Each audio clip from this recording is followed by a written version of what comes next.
నమస్తే, welcome to Bharati TV. నేను బాపయ్య. అప్పట్లో నారాసుర రక్త చరిత్ర, ఇప్పుడు నారావారి సారా. వైఎస్ఆర్ కాంగ్రెస్ పార్టీ వాళ్ళకి ఈ ప్రాసలు పంచులు భలే దొరుకుతాయి. అసలు పాపం నారా చంద్రబాబు నాయుడు ఇంటి పేరు నారా అని ఎలా ఉందో కానీ వాళ్ళకి టైమింగ్కి రైమింగ్కి మాత్రం కరెక్ట్గా సరిపోతుంది. ఎందుకని అంటే ఎప్పుడూ తప్పులు, కుట్రలు, అవినీతి పనులు, నికృష్టపు పనులు చేసేది వాళ్ళు, మర్డర్లు చేసేది వాళ్ళు, తీసుకొచ్చి అలాంటివన్నీ కూడా ఆపాదించేది నారా చంద్రబాబు నాయుడికి, తెలుగుదేశం పార్టీకి. గతంలో మనం చూసాం 2019 ఎలక్షన్లకి ముందు వైఎస్ ఫ్యామిలీలో జరిగిన ఒక హత్య, ఒక మాజీ మంత్రి, ఒక మాజీ ముఖ్యమంత్రికి తమ్ముడు అయిన వైఎస్ వివేకానందరెడ్డి ఎంత దారుణంగా గొడ్డలిపోట్లకి బలైపోయాడో, ఆ బలైపోయిన హత్యోదంతాన్ని కూడా తీసుకొచ్చి నారా చంద్రబాబు నాయుడికి అంటించాలని చూశారు. అప్పట్లో ప్రజలు కూడా దీన్ని గుడ్డిగా నమ్మేశారు. ఈ మాట అంటున్నందుకు నన్ను ప్రజలు క్షమించాలి, చూసే ఆడియన్స్ కూడా నన్ను క్షమించాలి, ఈ గుడ్డిగా అనే మాట నమ్మారు అనే మాట వాడినందుకు. ఎందుకంటే అప్పుడు జరిగిన సిచ్యువేషన్ అదే. అస్సలు ఏమీ ఆలోచించకుండా వైఎస్ ఫ్యామిలీలో వైఎస్ వివేకానందరెడ్డిని తెలుగుదేశం పార్టీ అధినేత నారా చంద్రబాబు నాయుడు ఎందుకు చంపుతాడు? ఆయనను చంపితే ఎలా లేదన్నా కేసు తేలదా, ఈయనకి శిక్ష పడదా అనే ఆలోచన చేయలేదు ఎవరు కూడా. మొత్తానికి గుడ్డిగా నమ్మేశారు. నమ్మేసి వైఎస్ఆర్ కాంగ్రెస్ పార్టీకి ఒక అవకాశాన్ని ఇచ్చారు. ఫలితంగా 5 ఏళ్ళు ఆంధ్రప్రదేశ్ ఎంత సంకనాకిపోయిందో మనం చూసాం, ఎంత భ్రష్టు పట్టిపోయిందో మనం చూసాం, ఎంత దిగజారిపోయిందో మనం చూసాం, ఎంత అధోగతి పాలైందో మనం చూసాం. ఇప్పుడు కూడా 2024లో ప్రజలంతా కూడా చైతన్యవంతులై వైఎస్ఆర్ కాంగ్రెస్ పార్టీ నిజ స్వరూపాన్ని గమనించి, వాళ్ళ రాక్షసత్వాన్ని గమనించి, వాళ్ళ రాజకీయాన్ని చూసి భయపడిపోయి 2024లో కూటమికి పెద్ద ఎత్తున మెజారిటీ కట్టబెట్టి అధికారంలో కూర్చోబెట్టారు కూటమిని. సో ఇప్పుడు వైఎస్ఆర్ కాంగ్రెస్ పార్టీ మరోసారి కుట్రలకు తెరలేపుతోంది. గత 5 ఏళ్ళు కూడా వాళ్ళ హయాంలో ఏదైతే అవినీతి జరిగిందో, ఏదైతే మద్యం కుంభకోణం జరిగిందో, ఆ మద్యం కుంభకోణం తాలూకు కంపుని, మకిలిని తెలుగుదేశం పార్టీకి, నారా చంద్రబాబు నాయుడికి అంటించాలని ఒక పెద్ద కుట్ర పన్నింది. మామూలుగా అయితే నిజంగానే ఎవరైనా సరే ఈ కుట్రలో, ఈ కల్తీ మద్యం వ్యవహారంలో చూడగానే, ఈ కల్తీ మద్యం వ్యవహారం వార్తలు వినగానే ఖచ్చితంగా తెలుగుదేశం పార్టీనే చేసేసింది అనుకుంటారు. అంత చక్కగా అబద్ధాలని అల్లగలిగిన సామర్థ్యత వైఎస్ఆర్ కాంగ్రెస్ పార్టీ నాయకుల్లో ఉంది. తంబళ్లపల్లె నియోజకవర్గం ఇన్ఛార్జ్ ఎవరైతే జయచంద్రారెడ్డి ఉన్నారో, ఆయన వైఎస్ఆర్ కాంగ్రెస్ పార్టీలో నుంచి 2024 ఎన్నికలకి ముందు ఆయన టీడీపీలోకి వచ్చారు. సాధారణంగా వైఎస్ఆర్ కాంగ్రెస్ పార్టీలో కల్తీ మద్యం వ్యవహారం ఉంది కాబట్టి ఆయనకు కూడా ఉందనుకున్నారు. ఎందుకంటే ఆయనకి సంబంధించిన కంపెనీలు వైఎస్ అనిల్ రెడ్డికి, వైఎస్ సునీల్ రెడ్డికి ఏదైతే మద్యం సీసా మూతల దగ్గర నుంచి, బాటిల్స్ దగ్గర నుంచి లేబుల్స్ కూడా సప్లై చేసినట్టుగా కొన్ని ఇన్వెస్టిగేషన్లో తేలడంతో ఇప్పుడు ఆయన కూడా మద్యం కుంభకోణంలో పాలు పంచుకున్నారని అందరూ భావించారు. కానీ ఎప్పుడైతే తంబళ్లపల్లి నియోజకవర్గంలో ఒక చిన్న కుటీర పరిశ్రమని ఏర్పాటు చేసి ఈ కల్తీ మద్యం తయారు చేస్తున్నట్టుగా వార్తలు వెలువడ్డాయో, అప్పుడు జయచంద్రారెడ్డిని పార్టీ నుంచి సస్పెండ్ చేశారు. కానీ దీని వెనకే చాలా పెద్ద కుట్ర ఉంది. వాళ్ళు తంబళ్లపల్లి నియోజకవర్గంలో ఎందుకు ఆ కల్తీ మద్యం సామాగ్రిని, తయారు చేసే సామాగ్రిని అంతా తీసుకొచ్చి పెట్టారు? చిత్తూరు జిల్లానే ఎందుకు ఎంచుకున్నారు అనేది మనం ఒక్కసారి ఆలోచిస్తే కనుక, చంద్రబాబు నాయుడు పుట్టి పెరిగింది చిత్తూరు, ఆయన ప్రాతినిధ్యం వహిస్తున్న నియోజకవర్గం కూడా చిత్తూరు జిల్లాలోనే ఉంది, ఉమ్మడి చిత్తూరు జిల్లాలో. సో కాబట్టి అక్కడే కల్తీ మద్యం స్టార్ట్ చేయాలి, అక్కడే కల్తీ మద్యం సామాగ్రిని అంతా ఏర్పాటు చేయాలి. అక్కడ చేస్తేనే ప్రజలు ఈజీగా నమ్ముతారు. వేరే చోట చేస్తే నమ్మడానికి కాస్త టైం పడుతుంది, కష్టంగా ఉంటుంది. కాబట్టి మనం అక్కడే చేద్దామని చెప్పేసి వైఎస్ఆర్ కాంగ్రెస్ పార్టీకి చెందిన జోగి రమేష్, మాజీ మంత్రి ఎవరైతే ఉన్నారో, ఆయన ఇక్కడ జనార్దన్ రావు అనే వ్యక్తి, ఇప్పుడు కల్తీ మద్యం వ్యవహారంలో ప్రధాన నిందితుడిగా ఉన్న జనార్దన్ రావు తోటి మాట్లాడి పురమాయించినట్టుగా తెలుస్తుంది. ఈ మాటలన్నీ కూడా నేనేదో ఊహాజనితంగా చెప్తున్నవి కావు. ప్రస్తుతం జనార్దన్ రావు ఏదైతే మాట్లాడారో, కల్తీ మద్యానికి సంబంధించిన వ్యవహారం ఏదైతే ఆయన పూర్తిగా మాట్లాడారో, ఆ వివరాలన్నీ కూడా ఇప్పుడు ఇంటర్నెట్లో వైరల్గా మారాయి. ఆయన నుంచి విడుదల చేసిన ఒక వీడియో ఇప్పుడు అంతా కూడా సర్క్యులేట్ అవుతుంది. ఈ వీడియో చూసిన వాళ్ళంతా, అమ్మ ఇంత దారుణంగా రాజకీయ కుట్రలు చేయగలుగుతారా, వైఎస్ఆర్ కాంగ్రెస్ పార్టీ ఇంతకు మించి దిగజారుదులే అని అనుకున్న ప్రతిసారి యూ ప్రూవ్డ్ ఇట్ రాంగ్, మీరు తప్పుగా అంచనా వేశారు వైఎస్ఆర్ కాంగ్రెస్ పార్టీని అనే విధంగా ఆశ్చర్యానికి గురి చేస్తుంది. ప్రజా సమస్యల మీద పోరాడాల్సిన ప్రతిపక్ష పార్టీ ఇలా ప్రభుత్వాన్ని భ్రష్టు పట్టించేలాగా వాళ్ళ గత తాలూకా మకిలిని ప్రస్తుత ప్రభుత్వానికి, ప్రస్తుత ముఖ్యమంత్రికి అంటగట్టే విధంగా వాళ్ళ అవినీతి చారికలన్నీ కూడా ప్రస్తుత మంత్రిత్వ శాఖకి అంటించేలాగా ఎలాంటి ప్రయత్నాలు చేస్తున్నారో మనమంతా కూడా చూస్తున్నాం. ప్రస్తుతం మీకు ఆ వీడియో చూపిస్తాను, చూడండి. ఎలాంటి కుట్రలు జరిగాయనేది కూడా వీడియో చూపిస్తాను, అందులో మీరు చూసి తెలుసుకోవచ్చు.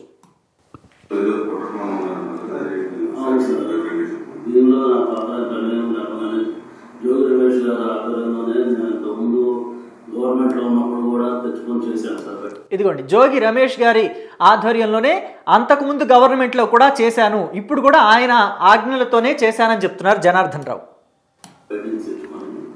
అదేవిధంగా గవర్నమెంట్ రాగానే అదంతా ఆగిపోలేదు సార్. మళ్ళీ మొన్న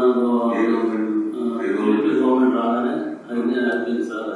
అంటే 2024లో టీడీపీ గవర్నమెంట్ వచ్చాక మొత్తం అంతా కూడా ఆ దందాలు ఆపేశాం, కల్తీ మద్యం దందాలు. కానీ ఏం చేయడం లేకుండా బాగా స్ట్రిక్ట్ అయిపోయేటప్పటికి ఇక నేను కూడా ఆగిపోయాను సార్ మొత్తం.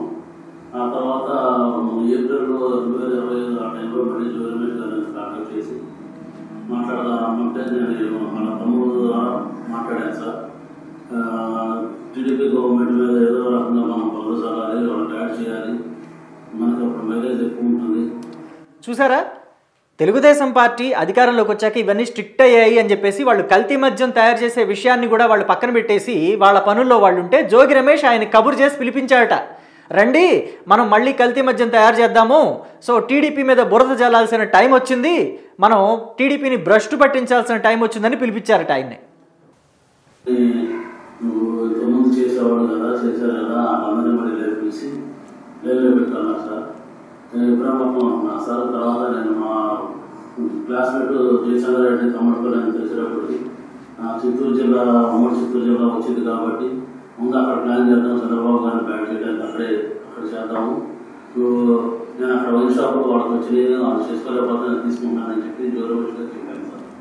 అయితే అక్కడే ప్లాన్ చేయాలని చెప్పారు. నేను అక్కడ లోపలతన్నా ఉన్నాను, బాగా సిద్ధాన్ని అక్కడ పట్టుకొని అవన్నీ రూమ్ అది తీసుకొని వేరే వాళ్ళ పేరు మీద అక్కడ. చూసారా, ఇలాంటి కుట్రలు ఉన్నాయి కాబట్టి ముందే తంబళ్లపల్లిలో కొన్ని వైన్ షాపులు కూడా వీళ్ళు తీసుకున్నారట. అలాగే వేరే వాళ్ళ పేరు మీద ఇంటిని కూడా అద్దెకు తీసుకుని ఇక్కడ ఆ అద్దె ఇంట్లో ఈ కల్తీ మద్యం తయారు చేసే సామాగ్రిని మొత్తాన్ని ఉంచారు. చేశాను సార్. చేసిన తర్వాత ఎవరైతే ఉన్నారో వాళ్ళకి తెప్పించి అన్నీ రెడీ చేయించు, మందు తయారు చేయడానికి కావాల్సిన స్పిరిట్, లేబుల్, క్యాప్లు అన్నీ, దానికి కలిపేదానికి కావాల్సిన కెమికల్స్ అన్నీ తెప్పించి బాలాజీ ద్వారా చేశాను సార్. అది ఎప్పటికప్పుడు 1 నెల 2 నెలల్లో ఇది ఇలా అంతా రెడీ చేసి పెట్టండి, రెడీ చేసి ఎప్పుడైతే పెడతారో అప్పుడు మొత్తం ఎక్కువ ఉన్నప్పుడు మీరు ఎవరు మీద సమయం చూసి దాన్ని గవర్నమెంట్ మీద కూర్చోవాలి, నీకు ఏం కాదు, నీకు ఇబ్బంది నేను చూసుకుంటాము. నేను బాగా ఆర్థిక ఇబ్బందుల్లో ఉన్నానండి. చూడండి, ఈ కల్తీ మద్యానికి సంబంధించిన సామాగ్రి, ఆ స్పిరిట్, ఇలాంటి బాటిల్స్ ఇవన్నీ రెడీగా అక్కడ పెట్టండి. సో మీరెవరూ లేని టైం చూసి మేము పోలీసులకి ఇన్ఫామ్ చేస్తాం, అబ్కారీ శాఖ వాళ్ళకి అంటే ఎక్సైజ్ శాఖ వాళ్ళకి ఇన్ఫామ్ చేస్తాం. సో పోలీసులు అక్కడికి వచ్చేసరికి మీడియాని కూడా అక్కడ మోహరేస్తాము. సో మీరుండరు కాబట్టి కల్తీ మద్యం వ్యవహారం అంతా కూడా చంద్రబాబు మీదకి, టీడీపీ మీదకి వెళుతుంది అని చెప్పేసి ఒక ప్లాన్ ప్రకారం చేశారట. సో పైగా ఈయన ఎందుకు ఒప్పుకున్నాడు? అందుకు అప్పటికే ఈ జనార్దన్ రావు అనే వ్యక్తి పూర్తిగా ఆర్థిక ఇబ్బందుల్లో ఉన్నాడు. ఆ ఆర్థిక ఇబ్బందుల్లో నుంచి నేను బయటేస్తాను నిన్ను అని చెప్పేసి జోగి రమేష్ ఒప్పించి మరీ ఈ పనులు చేయించాడట. ఆర్థిక ఇబ్బందుల నుంచి తీసేసి మీ ఫ్రెండ్ ఆఫ్రికాలో రెస్టారెంట్ ఉన్నాయి కదా, అక్కడికి ఎక్కువ దానికి కావాల్సిన అమౌంట్ 3 కోట్లు సర్దుతాము, నువ్వు అది ఇవన్నీ చెప్పకుండా మామూలుగా తిరిగినట్టుగా ఉండు, నువ్వు అక్కడికి అన్నీ రెడీ చేస్తూ ఉండే ఎవరికన్నా రాకుండా అని చెప్పేసి. అదేవిధంగా జరుగుతూ ఉంటుంది. కుర్రోడు కూడా వెళ్ళిపోతానంటే నేను గట్టిగా అడిగాను సార్, ఇబ్బంది అడిగితే మన సెప్టెంబర్ 25 తర్వాత ప్లాన్ చేద్దాం, నువ్వు మీ ఫ్రెండ్ ఎక్కడున్నాడో కనుక్కో అంటే నేను కనుక్కుంటే ఆఫ్రికాలో ఉన్నానని చెప్పాడు సార్. అయితే నువ్వు కూడా ఆఫ్రికా వెళ్ళిపో, అతనితో టచ్లో ఉంటూ నేను పెట్టుబడి పెడతానని చెప్పి కమిట్మెంట్ తీసుకో, నీకు ఇబ్బంది లేకుండా ఉంటుంది, నీకు మేము ఇక్కడ అడ్జస్ట్మెంట్ చేస్తాం, అమౌంట్ అంతా మీకు రెడీ చేస్తాం, మీ ఎటువంటి ఏమి ఇబ్బంది లేకుండా మేము చూసుకుంటాము. ఎట్లా ఇబ్బందులు పడ్డావు కదా, ఎందుకంటే ఇబ్బంది పడతావు దాన్ని ఎక్కువ అక్కడైతే నీకు అన్ని రకాలుగా ప్లస్ అయితే నీకు బాగుంటుంది. మాకు కూడా ఇక్కడ గవర్నమెంట్ మీద తప్పుడు ఆరోపణ చేస్తే మాకు కూడా కలిసి వచ్చింది. మాకు కూడా మా వైసీపీ గవర్నమెంట్ కూడా కలిసి వచ్చింది అని కొన్ని రకాల భయపెట్టి కొంచెం డబ్బు కాసి చూపి అన్ని రకాలు చేశారు సార్ నన్ను. సో ఇలాగ భయపెట్టి బతిలాడి డబ్బు ఆశ చూపించి అన్నీ చేసి ఈ మద్యం కుంభకోణం కల్తీ మద్యం వ్యవహారం బయటపడే టైంకి నువ్వు ఇక్కడ ఉండొద్దు, సౌత్ ఆఫ్రికా వెళ్ళిపో అని చెప్పేశాడట. సో అతని మాట మీదే, ఆ జోగి రమేష్ మాట మీదే ఈ జనార్దన్ రావు అనే వ్యక్తి సౌత్ ఆఫ్రికా వెళ్ళాడు. ఇక్కడ వీళ్ళ తమ్ముడికి అన్ని రకాలుగా హెల్ప్ చేస్తాము, మీ తమ్ముడికి తన ద్వారా నీకు కూడా హెల్ప్ అవుతుంది, నీ మీదకి ఎటువంటివి రావు అని చెప్పేసి జోగి రమేష్ హామీ ఇచ్చాడని కూడా జనార్దన్ రావు చెప్తున్నాడు. నేను టికెట్ బుక్ చేసుకున్నాను చెప్పాను సార్ 24 గంటలకి. అప్పుడు 23 మధ్య ఇంటికి రమ్మన్నాను సార్. ఇంటికి వెళ్ళాను సార్. నేను ఇంటికి వెళ్ళినప్పుడు అక్కడ గురవప్ప నాయకులు, జోగి రమేష్ గారు, రాము, నాగిరెడ్డి, స్వామి గారు అట్లా ఉన్నారు సార్. ఇంకా బిఏ రాము అందరూ ఉన్నప్పుడు ఒక నిమిషం మామూలుగా మాట్లాడే తర్వాత వాళ్ళని సైన్ చేసి వాళ్ళు వెళ్ళిపోయారు సార్. వాళ్ళు వెళ్ళిపోయిన తర్వాత డిపార్ట్మెంట్ ద్వారా మన సురేష్ ద్వారా ఏలూరు జిల్లా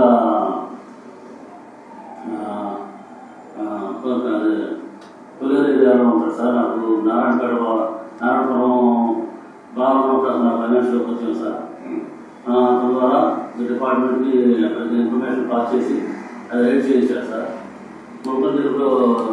సో ఇది మొలకల చెరువులోను అలాగే కృష్ణా జిల్లా ఏలూరులోని కొన్ని ప్రాంతాల్లో ఆల్రెడీ ఈ జనార్దన్ రావు చేతే కొన్ని ప్రాంతాల్లో ఏవైతే ఇప్పుడు చెప్పుకున్నామో మొలకల చెరువుతో పాటు ఏలూరులోని ఏలూరు జిల్లాలోని మరో ప్రాంతంలో కూడా ఇలాగా కల్తీ మద్యానికి సంబంధించిన ప్లాంట్స్ ఏర్పాటు చేసి అక్కడ ఎక్విప్మెంట్ అంతా సెట్ చేసి స్పిరిట్ కూడా అక్కడ ఏర్పాటు చేయించి ఆ ఎక్విప్మెంట్ ఉన్న టైంలో వీళ్ళని అక్కడి నుంచి పంపించేసి పోలీసులకు ఇన్ఫర్మేషన్ ఇవ్వటం స్టార్ట్ చేశారు. ఇది ఇబ్రహీంపట్నంలో అలాగే మొలకల చెరువులో కూడా చేసినట్టుగా తెలుస్తోంది జనార్దన్ రావు చెప్పిన దాన్ని బట్టి. గవర్నమెంట్ మీద వ్యవస్థ మాట్లాడి గవర్నమెంట్ తప్పు చేస్తుంది అని చెప్పి బాగా చేస్తే చాలా యాంటీ చేసుకోవడం ట్రై చేశారు. కానీ చంద్రబాబు గారు ఆ పార్టీ నాయకులు సస్పెండ్ చేసేటప్పటికి అంత ఎక్కువ హైలైట్ అవ్వలేదు జనార్దన్ అని చెప్పి మళ్ళీ నాకు కాల్ చేసి మీ దాని మీద కూడా చూపించేద్దాం, నువ్వు అక్కడ బాధ పెట్టి సరుకు ఇక్కడ తెచ్చిపెట్టేసి గొడవలు పెట్టు, అది మీ తమ్ముడు ద్వారా డిపార్ట్మెంట్ వాళ్ళకి తెలిసి సురేష్ మా ద్వారా సాక్షి టీవీను అందరం తీసుకొని వస్తాను, నాయకులు అందరం తీసుకొని వస్తానని చెప్పి అలర్ట్ చేసి నాకు అక్కడ ముందు రోజే అన్ని అక్కడ తెప్పించి పెట్టించారు వాళ్ళ మనుషుల ద్వారా అక్కడ తెప్పించి పెట్టించారు. ఇది జోగి రమేష్ వ్యవహారం. ఇన్ఫర్మేషన్ చేసి తమ్ముడు ద్వారాను మీడియా సాక్షి మీడియా ద్వారా మనుషులు. సో తంబళ్లపల్లిలో చేసిందంతా చేసినా అంత పెద్దగా ఇది ఇష్యూ రైజ్ అవ్వలేదు. ఎందుకంటే తెలుగుదేశం పార్టీ నేత ఆయన ఎవరైతే జయచంద్రారెడ్డి ఉన్నాడో ఆయన్ని సస్పెండ్ చేశారు. దీని మీదకి సంబంధించి కేసును కూడా నడిపిస్తున్నారు, దర్యాప్తు కూడా నడుస్తోంది. తెలుగుదేశం పార్టీ మీద అంత వ్యతిరేకత రాలేదు. కాబట్టి మనం ఇబ్రహీంపట్నంలో మరోసారి ఇదే తంతు రిపీట్ చేద్దాం, నువ్వు వచ్చేసాయి, ఎక్విప్మెంట్ అంతా రెడీ చేసేసాయి అని చెప్పేసి కూడా చెప్పాడట. ఈయన తమ్ముడిని కూడా పిలిపించారని కూడా చెప్తున్నాడు జనార్దన్ రావు. డిపార్ట్మెంట్ అన్నిటికీ చేసి అని పెట్టించారు సార్. మా గోడలో పెట్టిన లెక్కలు పెట్టించారు సార్. దీనికి సంబంధించి సాక్షి రిపోర్టర్, లోకల్గా ఉన్న సాక్షి రిపోర్టర్ని కూడా ఇన్వెస్టిగేట్ చేయాల్సిన అవసరం ఉంది. ఎందుకంటే ఇక్కడ రైడ్ జరుగుతుంది అన్న విషయం సాక్షి రిపోర్టర్ కూడా వెళ్ళింది అని చెప్పేసి జనార్దన్ రావు చెప్తున్నాడు. సో దీన్ని బట్టి పెద్ద తలకాయ కూడా అంటే వైఎస్ జగన్మోహన్ రెడ్డికి కూడా ఈ స్క్రిప్టెడ్ డ్రామాలో వైఎస్ జగన్మోహన్ రెడ్డికి కూడా లేదా భారతిరెడ్డికి కూడా ఏదైనా సంబంధం ఉందా లేదా అనే విషయాన్ని ఖచ్చితంగా ప్రభుత్వం ఇన్వెస్టిగేట్ చేయాల్సిన అవసరం ఉంది. దీన్ని లోతుగా ఇన్వెస్టిగేట్ చేస్తే బిగ్ బాస్ ప్రమేయం ఎంతవరకు ఉంది అంటే, బిగ్ బాస్ అంటే జగన్మోహన్ రెడ్డిలండి, మళ్ళీ వేరే బిగ్ బాస్ అనుకునేరు మీరు, ఎంతవరకు ఉంది అనేది కూడా ఇన్వెస్టిగేట్ చేయాల్సిన అవసరం చాలా ఉంది.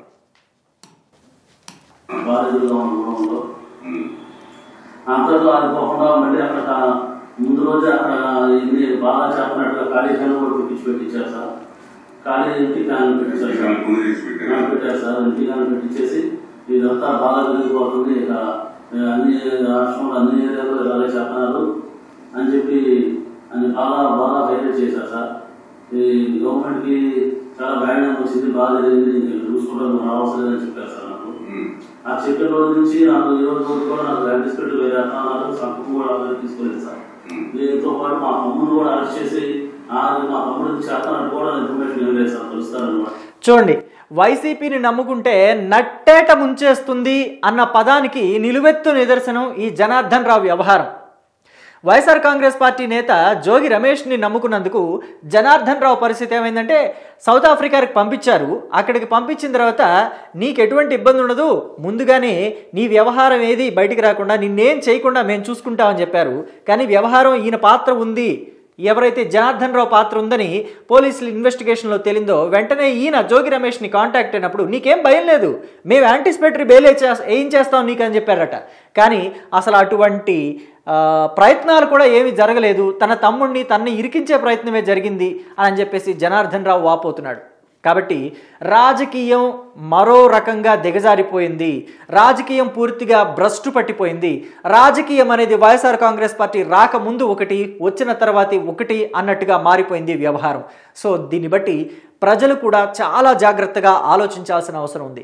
కేవలం ప్రజలే కాదు, రాజకీయ నాయకులు కూడా, అలాగే ఈ బిజినెస్లు చేసేవాళ్ళు కూడా, వైఎస్ఆర్ కాంగ్రెస్ పార్టీతో అంటకాగుతున్న ప్రతి ఒక్కరూ కూడా వాళ్ళకై వాళ్ళ సేఫ్టీని కూడా ఆలోచించుకొని ముందడుగేయాల్సిన అవసరం ఉంది. వాళ్ళతో కలిసి ప్రయాణం చేసేటప్పుడు అది ఎంత దారుణమైన భయంకరమైన సిచ్యువేషన్స్కి వాళ్ళని తీసుకెళ్ళి పడేస్తుంది వాళ్ళని నమ్మితే అని చెప్పడానికి ఈ జనార్దన్